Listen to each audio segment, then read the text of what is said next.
Assalamualaikum warahmatullahi wabarakatuh. Nama saya Fitri Fitasari dari kelas D3B. Saya akan menjelaskan tentang kolerasi dan regresi, yaitu kolerasi dan regresi ini untuk menganalisis hubungan antara dua variabel. Apakah ada hubungan yang signifikan atau tidak. Di sini udah ada contoh soalnya.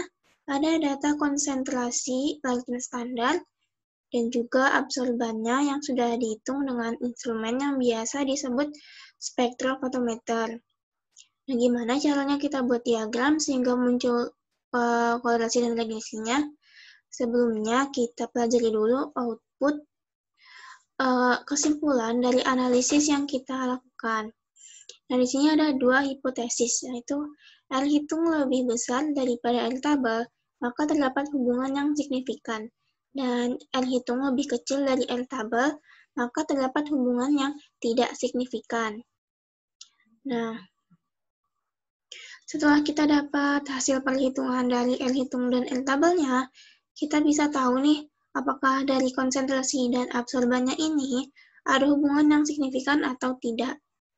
Nah, kita langsung mulai saja buat diagramnya. Pertama, kita blok dulu datanya, kemudian klik insert. Nah, di chart ini kita pilih yang scatter. Nah, ini belum ada persamaan regresi dan kolerasinya. Nah, untuk mengeluarkannya itu di sini, di pojok kiri atas itu ada quick layout. Nah, kita pilih aja yang layout 9. Terus sekarang udah ada persamaan regresi dan kolerasinya ya. Nah, selanjutnya kita cari R hitungnya. Nah, R hitung ini adalah koefisien kolerasi, jadi bukan kolerasinya. Nah, gimana cara kita mendapatkan R hitungnya? Yaitu dengan mengakarkan kolerasinya. Nah, langsung saja. Mengakarkan itu sama dengan SQRT. Ini simbol untuk mengakarkan. Terus kita masukin saja kolerasinya 0,9967. Enter.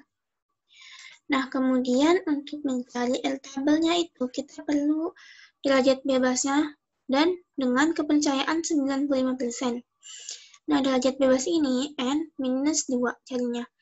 Nah, di sini kita datanya punya 5, N-nya itu 5 minus 2, jadi 3. Nah, setelah itu kita bisa cek di tabelnya, itu dengan derajat bebas 3 dan kepercayaan 95%. Nah, di sini udah kita dapatkan R hitung dan R tabelnya. Jadi kita tinggal cari mana yang sesuai nih sama hipotesisnya. Nah, hitungnya 0,998, R tabelnya 0,878. Jadi, R hitung lebih besar dari R tabel, maka terdapat hubungan yang signifikan. Nah, kesimpulannya, R hitung lebih besar dari R tabel, maka terdapat hubungan yang signifikan. Artinya, dari konsentrasi dan absorbannya ini berbanding lurus, yaitu semakin tinggi konsentrasinya, maka semakin tinggi juga absorbannya. Nah, gimana kalau hasilnya tidak signifikan? Itu berarti ada yang salah dari instrumennya atau dari cara kita melakukan prepare sampel, atau adanya reagen dan bahan yang kadaluarsa. Nah, ada berbagai faktor yang dapat menyebabkan respon alat menjadi tidak bagus sehingga menyebabkan hasil yang tidak signifikan. Nah, gimana kalau kita mau carinya secara manual tanpa kita bikin diagram? Nah, kita cari pertama slope-nya dulu ya. Nah, slope ini adalah nilai kemiringan. Cari slope-nya ini sama dengan, kemudian ketik slope. Ini kita klik 2 kali. Di sini slope noun YS titik koma noun XS. Nah, kita masukin aja nih, kita blok variabel Y-nya. Kemudian kita kasih titik koma dan kita blok variabel X-nya. Kemudian di enter. Nah, ini slope-nya sama ya, sama yang di diagramnya. Nah, kalau intercept-nya itu sama dengan intercept, kita klik 2 kali, Ini sama aja, kita blok dulu variabel y-nya, kemudian titik koma, kemudian kita blok variabel x-nya. Teman-teman, sebelumnya kita lihat dulu ya pengaturan dari laptopnya, karena pengaturan dari setiap laptop berbeda-beda. Kemudian di enter. Nah, interceptnya itu 0,0002. Jadi, persamaan regresi yang kita dapat secara manual maupun cara diagram scatter itu pasti sama. Nah, sekarang kita mau cari berapa koefisien korelasinya secara manual. Nah, itu dengan cara rumus Corel. Corel ini returns the correlation coefficient between two datasets. Jadi, ini untuk menghitung koefisien korelasi antara dua data X dan data Y-nya. Nah, ini sama saja.